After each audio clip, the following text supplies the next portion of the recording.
MBN 뉴스팔 오늘의 주연이었습니다. 미국을 방문 중인 김현정 청와대 안보실 2차장은 일본이 소극적이어서 한미일 3자 고위급 협의가 열릴 가능성이 낮다고 밝혔습니다.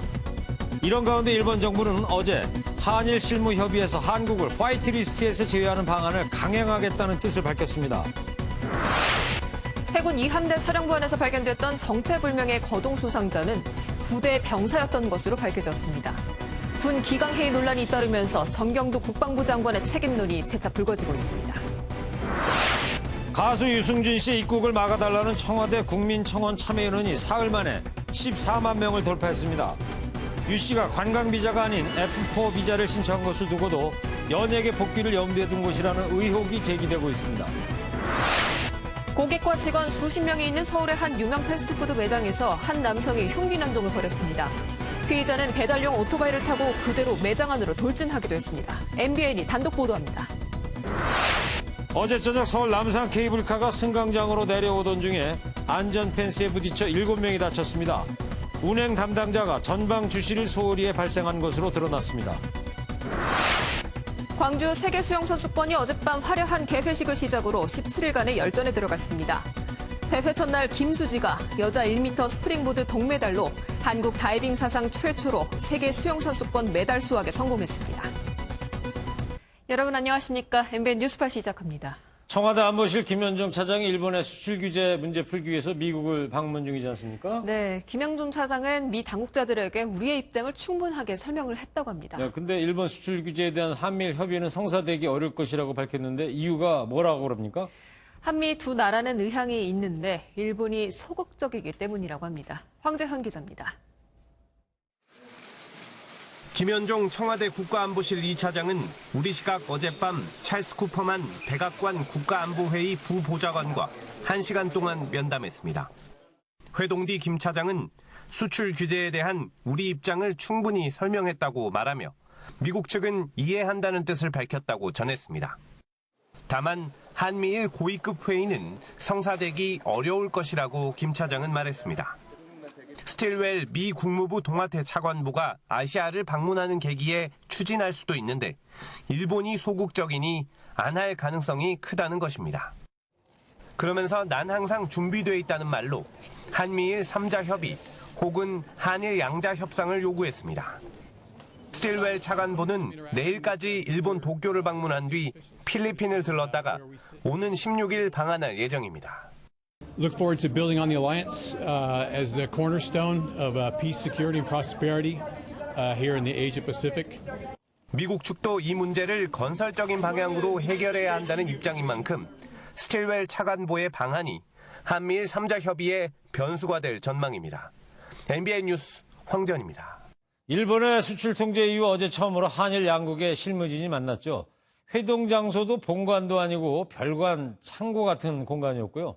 어쨌든 우리 대표가 물어봤을 거 아닙니까? 한국이 어떤 법령을 지키지 않았느냐? 일본은 제대로 된 답변도 못했습니다. 그러면서 우리를 화이트리스트에서 제외하는 조치를 계속하겠다 이랬다는 거예요. 먼저 김도영 기자의 보도를 보시고요. 일본 사람들, 우리 실무자들을 얼마나 치욕적으로 대했는지, 앞으로 이 수출 규제 어떻게 전개될 건지 뉴스 추적하겠습니다. 일본의 수출 통제 조치 이후 처음으로 한일 양국의 실무진이 한자리에 모였습니다. 일본 측은 우리 측 대표단을 사실상 창고 같은 회의실로 안내한 뒤 한국 요청으로 열린 설명회라며 격을 낮췄습니다. 우리 대표단은 일본 측에 수출 통제가 정당하지 않은 점을 충분히 설명했다고 밝혔습니다. 일본 측 사유가 매우 추상적이며 사전 합의 없이 불과 3일 만에 전격적으로 조치를 취한 것은 정당하지 않은 조치라는 점을 집중적으로 제기하였습니다.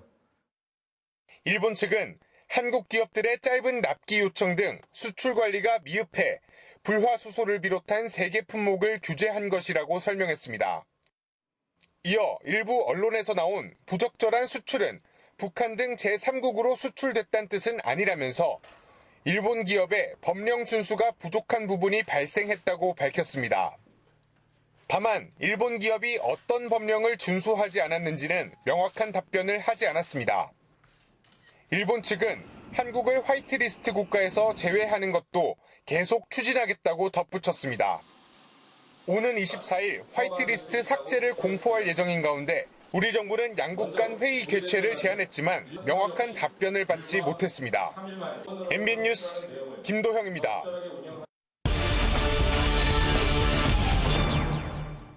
네, 일본 수출 규제 조치 이후 처음으로 한일 실무자가 만났는데 역시나 분위기 싸늘했습니다. 극명한 입장 차이만 확인한 가운데 일본 정부가 의도적으로 우리 실무 대표들을 홀대했다는 지적이 나오고 있습니다. 자세한 얘기 외교부 출입하는 송주영 기자와 뉴스 추적하도록 하겠습니다. 송 기자, 일본 정부가 우리 실무자들 불렀는데 마치 창고 같은 곳으로 불렀다고 그래요. 지금 사진도 뒤에 나오고 있는데 어떤 상황이에요? 네, 말씀하신 대로 이제 실무협의가 있었던 도쿄 경제산업성 건물 이 모습인데요. 항공사진이군요. 네, 본관과 별관으로 이제 구분이 되어 있습니다. 예. 본관은 총 17층으로 장관 사무국과 경제정책산업국 등 주요 부서가 있습니다. 별관은 총 11층으로 되어 있는데 자원에너지청, 산업기술종합연구소 등 상대적으로 부수적인 부서가 있는데요. 네. 우리 실무 대표를 부른 곳은 본관이 아닌 별관, 그러니까 저 뒤로 보이는 별관의 1031호입니다. 네, 11층짜리인데 10층으로 불렀다는 그렇죠. 건데. 10층의 일부로 부른 거죠. 공간이 이제 1031호인데 여기가 이제 창고 같았다 이런 얘기죠? 네, 그렇습니다. 이번 실무 이제 협의는 약 1분 정도 언론에 공개가 됐습니다. 네. 그래서 이제 그 분위기를 볼 수 있었는데요. 일본 경제산업성과 우리 산업통상자원부 과장급 각 2명이 참석을 했는데요. 예.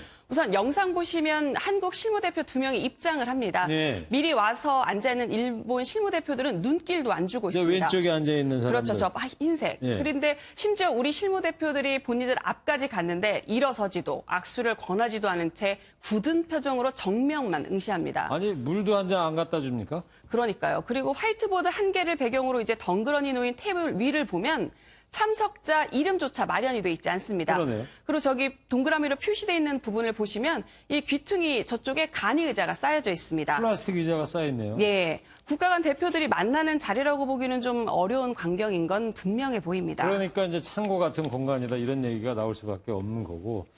일본 하면 무슨 손님이 누가 오면 극진한 대접한다고 그래서 오모테라시? 네. 그런 문화가 있다고 그러지 않습니까? 근데 저런 태도를 보였다는 건 뭐 누가 봐도 의도적으로밖에 안 비춰주는데요. 네, 그래서 바로 이제 홀대론이 나오는 겁니다. 예. 그래서 이제 일본이 만남의 격을 일부러 떨어뜨리고 또 이번 만남에 의미 부여를 하지 않기 위해서 일부러 무례한 방식을 택했다 이런 해석이 나오고 있습니다. 예. 그리고 이제 화이트보드를 보시면 수출 관리에 관한 사무적 설명회라는 글씨가 분명하게 적혀 있는데요. 그렇죠. 이제 이번 만남은 협의가 아니다. 설명회다를 분명히 하려는 의도로 보입니다. 뭐 언론에 저거 한 1분 정도만 공개된 거라 그러잖아요. 근데 공개 이후에 계속 저렇게 앉아 있지는 않았을 것이고 그 뒤에 어떤 이야기들이 오고 갔습니까? 네, 말씀하신 대로 이제 오후 2시에 시작돼서 1분 정도 저렇게 냉랭했었고요. 근데 이제 당초 예상됐던 4시를 훌쩍 넘어서 7시 40분쯤 이제 회의가 끝났습니다. 예. 약 6시간 동안 양측이 팽팽히 맞서며 대화를 했다는 증거인데 그런데 또 협의 내용에 대해서 벌써부터 서로 다른 말이 나옵니다. 예. 쟁점은 크게 3가지 정도인데요. 일본 요미우리 보도를 보면 우리 정부가 수출 규제 철회를 요구하지 않았다. 그리고 이번 회의 성격도 단순한 설명이라는 데 동의를 했다. 예. 또 추가 협의 요청도 없었다는 겁니다. 일본 실무자들이 저렇게 주장을 한 거죠, 그러니까. 그렇죠. 그거를 이제 요미우리가 받아서 쓴 건데요. 네. 물론 우리 정부는 조목조목 반박을 하면서 대체 왜 이렇게 얘기하는지 모르겠다는 반응입니다. 당연히 일본 수출 규제 조치 철회 요청하러 갔으니 요청을 했고 네. 그리고 일본 설명은 30분 정도밖에 없었다. 4시간 이상 한국 입장을 설명하고 추가 반론이 있었다는 겁니다. 네. 그러면서 이게 어떻게 설명회가 되느냐라고 오히려 반론하고 있습니다. 그렇죠. 자, 그래서 이런 일본의 태도를 예상해서 우리가 미국 중재에 이제 기대를 걸고 있는 거고 그래서 김현정 2차장이 지금 미국에 가 있는 건데 근데 미국은 정작 그 중재에 적극적이지 않은 것 같아요. 왜 그렇습니까? 네, 말씀하신 대로 이제 미국이 뭔가 해보겠다는 입장인 건 맞는데 지금은 아니다. 이런 상황입니다. 네.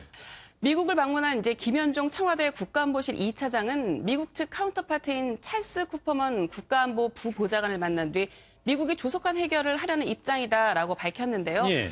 하지만 말씀하신 대로 미국은 당장 중재에 나서기보다는 시기나 방법을 저울질하는 분위기입니다.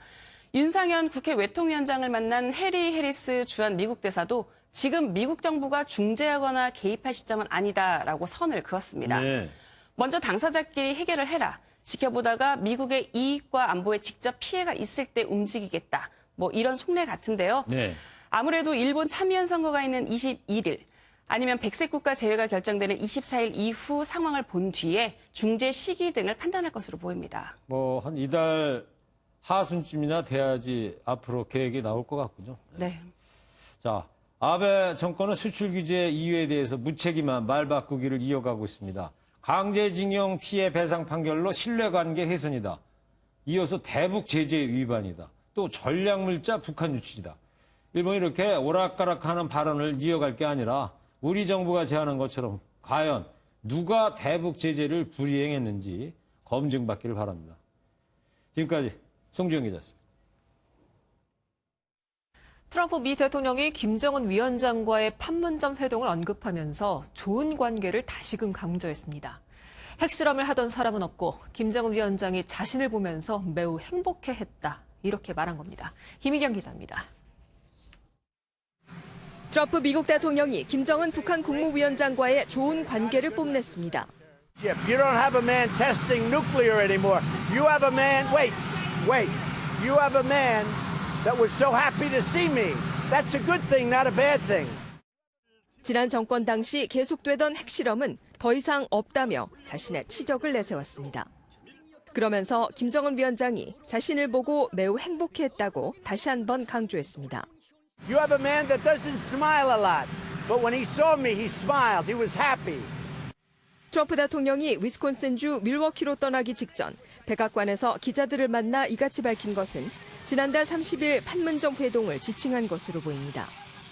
조만간 있게 될 북미 실무 협상을 앞두고 김정은 위원장에 대한 신뢰를 표하면서 의미 있는 비핵화 조치를 내놓으라는 압박도 깔려 있다는 해석입니다. MBN 뉴스 김희경입니다. 이번 주 시끄러웠던 소식이 가수 유승준 씨였죠. 대법원 입국 금지 조치 위법 판결 때문인데요. 입국 가능성이 열리게 되긴 된 건데요. 청와대 국민청 게시판에는 판결 사흘 지난 오늘 14만 명이 입국 반대에 참여하고 있습니다. 먼저 유호정 기자의 보도를 보시고요. 이번 판결과 입국 반대 여론 그리고 가수 유 씨가 신청했다는 F4 비자라는 건 도대체 뭔지 뉴스 추적하겠습니다. 대법원 판결 직후 청와대 국민청원 게시판에 올라온 글입니다. 유승준 씨의 입국을 막아달라는 청원 글인데 올라온 지 3일 만에 동의한 인원이 14만 명을 돌파했습니다. 이런 가운데 유 씨의 비자 신청 목적이 단순한 입국인지를 놓고도 논란이 일고 있습니다. 입국이 허가만 되고 제가 그 땅을 밟을 수만 있다면 그걸로 만족하고요. 한국 땅을 밟기만 하면 된다던 유 씨가 경제활동이 가능한 F4 비자를 신청했기 때문입니다. 유 씨 측은 F4 비자가 재외동포법 적용을 받기 때문이라고 밝혔는데 발급 가능성을 고려할 때 F4 비자가 가능성이 크다고 판단한 것으로 보입니다. 재외동포법으로 가기 위해서는 일반 관광비자보다는 F4 비자가 법리 이상 적합하고 그래서 F4 비자를 진행하게 됐죠. 유 씨가 소송을 제기한 당시 재외동포법엔 병역 회피 목적으로 국적을 버린 사람도 38살이 넘으면 체류 자격을 얻을 수 있다고 돼 있습니다. 하지만 유 씨가 최종 입국하려면 파기환송심에서 확정 판결을 받은 뒤 다시 비자 발급 절차를 통과해야 가능합니다. MBN 뉴스 유호정입니다. 네, 대법원 판결로 가수 유승준 씨가 한국 땅을 밟을 길이 열리긴 열렸습니다. 아직 결정된 것은 아닙니다만은 병역 기피 논란을 빚은 유 씨의 입국을 허용하면 안 된다는 지적도 있지만 반대로 괘씸죄를 적용해서 입국을 막는 것도 문제가 있다. 이런 반론도 있고요. 이건열 기자와 이 문제 뉴스 추적하도록 하겠습니다. 이건열 기자. 네. 유승준 씨 입국이 가능해지려면 앞으로 어떤 절차들이 남아있는 거예요? 네, 일단 당장 입국이 가능한 건 아니고요. 예. 대법원에서는 LA 총영사관의 비자 발급 거부가 위법이라고 판결을 했는데요. 네. 앞으로 서울고등법원에서 이 사건을 다시 살펴보게 됩니다. 예. 이 소송이 다시 대법원까지 가게 될 가능성도 있고요. 고법에 갔다가 다시 또 대법으로 올라올 수도 있다. 네, 그렇습니다. 다만 이미 한 차례 대법원이 유승준 씨의 손을 들어준 만큼 남아있는 법적 절차에서는 유 씨가 다소 유리한 상황입니다. 예. 유 씨가 승소를 하면은 LA 총영사관이 한 번 더 비자 발급 여부를 판단하게 됩니다. 그러면 최종적으로는 LA 총영사관이 결정을 하게 되는 거군요. 그러면 LA 총영사관이 마지막에 또 거부할 수도 있는 거예요?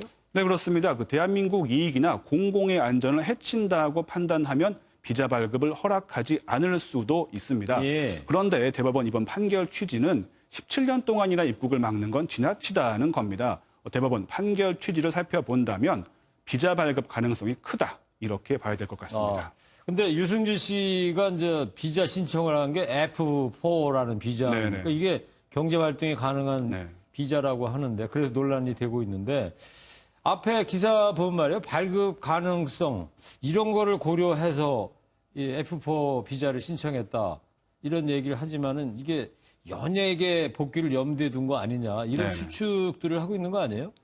네, 제가 유승준 씨 사정을 잘 아는 분들에게 연락을 좀 해봤는데요. 일단은 연예계 복귀 때문에 비자를 신청한 것은 아니다. 이렇게 이야기했습니다. 하지만 유 씨가 연예계 활동할 가능성이 아예 없다. 이렇게 보기도 좀 어려운데요. 실제로 입국 금지 상태에서도 유 씨가 2007년과 올해 국내에서 2장의 음반을 냈습니다. 음반을 냈군요, 이미. 네. 근데 유승준 씨가 F4 비자를 받았어요. 그러면 공연은 모르겠고 이 방송사 출연 이런 것도 다 가능해지는 겁니까? 공연이나 방송 모두 법적으로 막을 수 있는 길은 없습니다. 하지만 대중의 반감이 가장 큰 변수겠죠. 그러겠죠. 연예계에서는 또 17년 동안이나 공백이 있었던 데다가 대중의 반감이 커서 복귀를 해도 인기를 누리기는 어려울 것이다. 이런 견해가 많습니다. 또 유 씨가 1976년생인데 한국 나이로 44살입니다. 그렇군요. 네네. 댄스 가수 활동을 하기에는 적지 않은 나이고요. 유 씨도 이런 점을 잘 알고 있습니다. 유 씨가 과거에 했던 인터뷰 내용을 한번 직접 들어보시죠. 네. 2년 반 동안의 공익 근무를 하고 나면 제 나이가 거의 30이 됩니다. 댄스 가수의 생명이 짧은 거를 제 자신이 너무나도 잘 알기 때문에. 2002년 인터뷰네요. 17년 전. 그러니까 댄스 가수기 때문에 군대 갔다 오기가 좀 힘들다. 그런 취지로 좀 이야기한 것 같은데.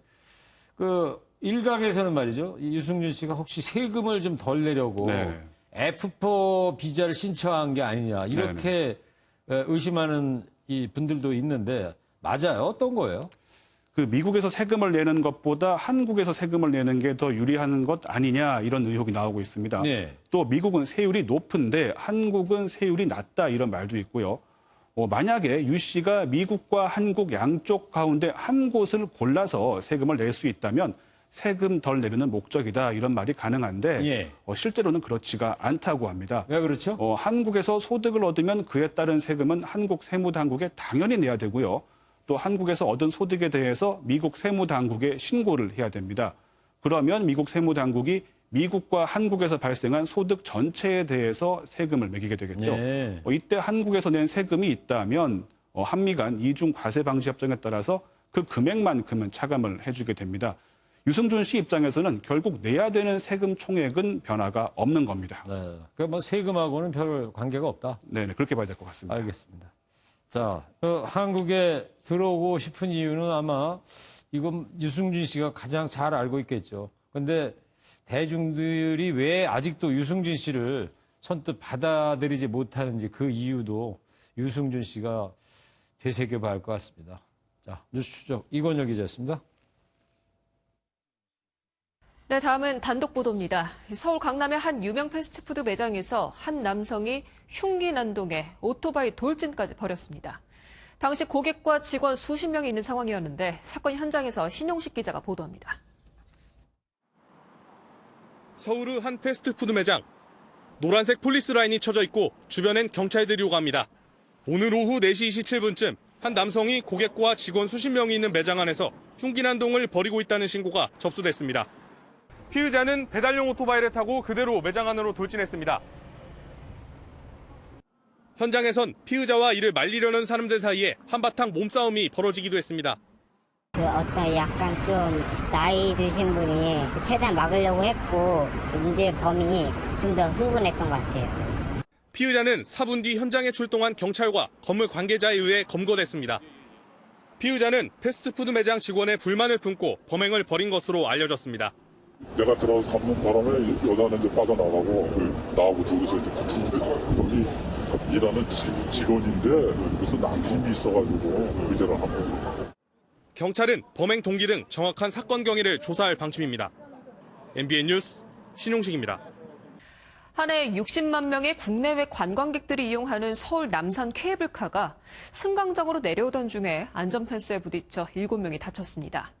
운행 담당자가 속도 제어를 하지 않은 탓인데 사고 현장에 전민석 기자가 다녀왔습니다. 케이블카가 운행을 멈춘 채 서 있습니다. 한창 사람이 붐빌 주말 낮이지만 매표소는 굳게 닫혀 있습니다. 어제 저녁 7시 15분쯤 산 정상에서 내려오던 케이블카가 속도를 줄이지 못하고 안전펜스와 부딪혔습니다. 외국인 2명을 포함해 7명이 다쳤지만 지금은 모두 퇴원했습니다. 케이블카를 타러 온 관광객들은 아쉬워합니다. I came because there was a taekwondo performance at 4, closed. I don't know if I have time to walk. 사고가 난 케이블카 승강장 주변에는 당분간 운행을 멈춘다는 안내문이 붙어 있습니다. 사고는 운전 담당자가 잠시 한눈을 팔면서 발생했습니다. 저희가 이제 수동으로 하는 설비다 보니까 사람이 운행을 하고 있습니다. 경찰은 운전 담당자를 업무상 과실치상 혐의로 입건해 조사하고 있습니다. MBN 뉴스 전민석입니다. 만취 상태로 승객을 태우고 운행하던 택시기사가 경찰에 잡혔습니다. 해당 택시기사 혈중 알코올 농도 면허 취소 수준 0.108%로 이미 과거에도 2차례 음주운전 적발 이력이 있던 것으로 드러났습니다. 경찰이 음주 단속할 때 보면요, 택시는 대부분 그대로 통과시키는 이 관행, 택시 패싱, 이거 바뀌어야 합니다. 전남주 기자입니다. 경찰이 택시기사에게 음주 측정을 합니다. 기사의 혈중 알코올 농도는 면허 취소 수준인 0.108%. 어젯밤 11시쯤 음주 상태로 승객을 태우고 달리던 기사가 서울 관악구의 한 도로에서 경찰에게 붙잡혔습니다. 면허증을 받아서 PD 조회한 바 과거에 음주 건수가 2건으로 조회가 됐거든요. 그분도 만취 상태여가지고 저희가 음주 단속을 하다가 잡아서 한 달 전쯤에는 버스기사가 술에 취한 상태로 50분간 무려 10km를 내달린 일도 있었습니다. 승객의 신고를 받고 출동한 경찰이 기사의 혈중 알코올 농도를 측정해보니 역시 면허 취소 수준인 0.1%가 나왔습니다. 지난 2월부터 택시와 버스기사 같은 운수 종사자는 운행 전 운수회사에서 음주 측정이 의무화됐습니다. 하지만 운수업체의 관리 감독이 허술하다 보니 음주 측정이 제대로 지켜지지 않는 곳도 있습니다. 안 지키신다고 보면 되죠. 100대면 주야로 근무하면 200명이잖아요. 그러면 누가 그걸 측정을 해요? 측정할 수가 없는 거죠. 최근 5년간 택시와 버스기사가 낸 음주운전 사고는 560건으로 영업용 차량 운전자 전반에 대한 관리 감독 실태를 재점검해야 한다는 지적이 나옵니다. MBN 뉴스 전남주입니다. 운수회사 음주 측정이 의무화됐는데 누가 측정을 하느냐? 도저히 이해가 가지 않습니다. 다른 손님 태우고 영업을 하는데요. 자, 보험에 들지도 않은 차량을 불법으로 몰다가 사고를 내고는요, 뒤늦게 보험에 가입해서 돈을 타내려 했던 20대가 입건됐습니다. 사고 당시 사진 파일에 상세 정보를 들여다본 경찰에 덜미가 잡혔습니다. 손하늘 기자입니다.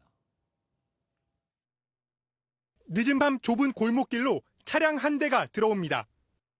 모텔 주인의 안내를 받아 멈춰 서는가 싶더니 갑자기 후진을 해 뭔가를 치고 나서야 멈춥니다. 23살 남성 A씨가 운전 미숙으로 사고를 내는 장면입니다. 골목을 통해 자신의 차량을 몰고 온 20대는 이곳 모텔로 들어가기 위해 후진을 하다가 간판을 들이받았습니다. 그런데 이 남성의 i40 차량은 법적으로 가입해야 하는 의무 보험조차 들지 않은 상태였습니다. 간판 수리비 70여만 원을 물어야 할 처지에 놓이자 남성은 뒤늦게 단기 보험을 들고는 보험 가입 이후에 사고가 난 걸로 속여 보험금을 청구했습니다. 보험금을 타면 수리비를 주겠다며 모텔 업주에게 말을 맞춰달라고도 신신당부했습니다. 보험 처리한다는 건 보험 처리 안 하는 거지 우리는. 나중에 이제 그게 뭐 보험이 들었는지 안 들어온 건지. 남성의 속임수는 당시 찍힌 사진 파일에 상세 정보를 들여다본 경찰에 꼬리가 잡혔습니다. 나이가 어리다 보니까 그냥 보험료가 이렇게 단기로 이렇게 1, 2주 단위로 드는 게 좀 쌀 것 같아서 그렇게 들었다고 얘기를 하더라고요. 반려되고 이제 며칠 기간 사이에 또 가입을 해야 되는데 바로 안 되고 이제 그래. 경찰은 사고를 낸 20대 남성을 보험 사기와 무보험 운전 등 혐의로 검찰에 넘길 방침입니다. MBN 뉴스 손하늘입니다. 남미 콜롬비아의 한 달동네 얘기입니다. 마약, 범죄, 가난으로 점철됐던 동네인데 잘 사는 혁신도시로 탈바꿈했다는 겁니다. 비결이 뭔지 아십니까? 달동네까지 연결되는 380m짜리 에스컬레이터로 도시를 재생시켰기 때문이라는데요. 서울도 삼양동 같은 달동네에 엘리베이터와 모노레일 도입을 추진 중이라는데요. 잘만 되면야 도랑치고 과제 잡는 격이겠죠. 현지에서 박호근 기자입니다. 열차에서 내린 사람들이 갈아타는 것은 다른 노선의 지하철이 아니라 케이블카입니다. 콜롬비아 메데진시의 북동쪽 고지대 마을에 사는 주민들을 위해 설치한 이 메트로 케이블은 케이블카를 관광용이 아닌 대중교통으로 활용한 세계 최초 사례입니다. 산동네 주민들의 이동이 편리해지면서 치안과 주거 환경이 좋아졌습니다. 도심과 달동네 사람들의 심리적 거리도 좁혀지면서 사회 통합이 이루어졌고 이런 성과로 메데진시는 2016년 도시행정의 노벨상으로 불리는 리콴유 세계도시상을 수상했습니다. 또 다른 산비탈 빈민가에도 큰 변화가 생겼습니다. 청년들이 비보이 공연을 하고 화려한 벽화를 배경으로 악기를 연주합니다. 경찰들도 신나게 춤을 춥니다. 이런 변화는 380m가 넘는 에스컬레이터가 설치되면서 시작됐습니다. 그전에는 12,000명의 주민들이 무려 350개가 넘는 계단을 오르내려야 했습니다. 마약 거래의 온상이었던 이 슬럼가는 이후 치안이 유지되면서 한 달에 수만 명이 찾는 유명 관광지로 탈바꿈했습니다. Esto no era para una guía turística y nosotros ahora nos sentimos orgullosos de que nos visitan de todo el mundo. ¿Y qué tiene de novedoso? De que son las... 이곳을 둘러본 박원순 서울시장은 도시재생의 새로운 모델을 배웠다고 말했습니다.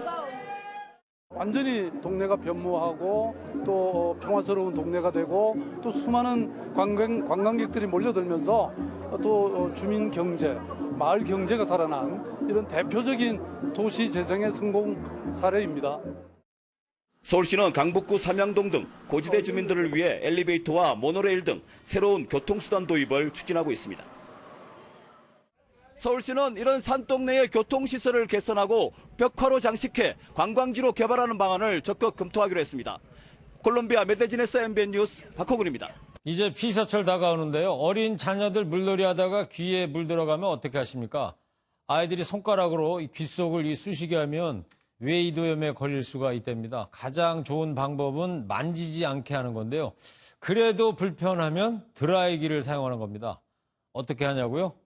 이혁준 기자가 시범을 보여드릴 겁니다. 귀 안쪽에 염증이 가득합니다. 5살 도연이의 왼쪽 귀 속 사진입니다. 도연이는 귀에 물이 들어가자 손가락으로 귀 속을 팠다가 웨이도염에 중이염까지 걸렸습니다. 운동했는데 귀가 침을 나고 아팠어요. 귀는 고막까지 이어지는 웨이도와 고막 안쪽 공간인 중이가 있는데 물놀이를 하면 웨이도의 점막이 물에 불어 약해집니다.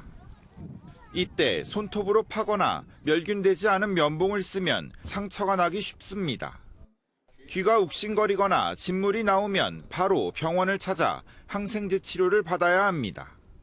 면봉을 과다하게 사용하는 경우에는 이제 웨이도에 상처를 내서 이제 2차 세균 감염으로 인한 웨이도염이 진행이 되고요. 그리고 깊이 넣는 경우에 이 고막이 다쳐서 천공이 발생하는 경우도 있을 수가 있습니다. 한 해 웨이도염 환자 중 32%가 7, 8월에 발생하는데 5살부터 14살까지는 7, 8월 환자 비중이 40%나 됩니다. 귀에 들어간 물은 그냥 두면 흘러나오기 때문에 아예 만지지 않는 게 좋습니다. 귀 속에 들어간 물 때문에 많이 불편하면 이렇게 드라이기에 찬바람을 사용해 상처를 내지 않고 말릴 수 있습니다. MBN 뉴스 이혁준입니다. 정의당의 신임 당대표에 3선의 심상정 의원이 선출됐습니다. 이정미 의원에게 대표직을 넘긴 이후 2년 만인데요. 심 대표는 내년 총선에서 비례정당의 한계를 넘어서겠다고 말했습니다. 서정표 기자입니다. 지난 2015년 진보 정치권 사자통합의 주역이었던 심상정 의원이 양경주 전 민주노총 부위원장을 누르고 신임 당대표로 선출됐습니다. 득표율 83.6%대 16.4%의 압도적인 표차이었습니다. 심상정 신임 대표는 크고 강한 정의당을 만들겠다며 당선 소감을 밝혔습니다. 정의당을 유능한 경제정당으로 탈바꿈할 것입니다. 국민의 먹고 사는 문제를 우리 정의당이 책임지겠습니다. 내년 총선에 대한 포부도 내비쳤습니다. 내년 총선이 수구 정치 세력 대 진보 정치 세력의 한판 대결이 될 것으로 내다본 심 대표는 선거제 개혁을 통해 20석 이상의 원내 교섭단체 도약도 강조했습니다. 평소 당의 확장성을 강조한 만큼 정책 공조를 놓고 범여권과의 연대도 활발할 것으로 기대되고 있습니다. 자유한국당의 부활이냐 우리 정의당의 약진이냐로 판가름 나는 선거입니다. 지금 추진해왔던 선거제도 개혁을 기필코 완수하겠습니다. 신임 부대표로는 박외희, 김종민, 이만솔 후보가 선출됐습니다. 새 대표단은 내일 국립현충원 참배를 시작으로 공식 활동을 시작합니다. MBN 뉴스 서정표입니다. 이번엔 미리 알아두시면 좋을 기사입니다. 이맘때 집중호우로 물이 불어나면 차가 침수되는 피해가 발생하곤 하죠. 만약 운전을 하다가 앞차가 침수 구간을 통과를 했다고 해서 나도 괜찮겠지 하며 따라가면 낭패를 보실 수 있습니다. 무슨 이유인지 엄혜림 기자가 자세하게 전해드리겠습니다. 흙탕물로 가득 찬 도로를 지나던 차량이 갑자기 멈춰섭니다. 우와 장난이다. 우와 차가 멈췄어. 앞서가던 차량이 침수 구간을 무사히 통과하자 뒤따라가 보지만 빠져나가지 못합니다. 반대편에 침수 차량이 보이는데도 그대로 직진했다가 끝내 시동이 꺼지기도 합니다. 지난해 여름 집중호우로 인한 차량 침수 사고는 2,600여 건. 엔진 흡입구로 물이 들어가면 보통 폐차로 이어져 건당 손해액만 1,000만 원이 넘었습니다. 차마다 높이가 다른데 무심코 앞선 차를 따라가다간 낭패를 보기 십상입니다. 실제로 외제차는 상대적으로 흡입구의 높이가 낮아 국산차보다 침수 사고 발생률이 더 높습니다. 침수 도로는 우회가 최선. 어쩔 수 없는 경우 속도를 낮추고 한 번에 통과해야 합니다.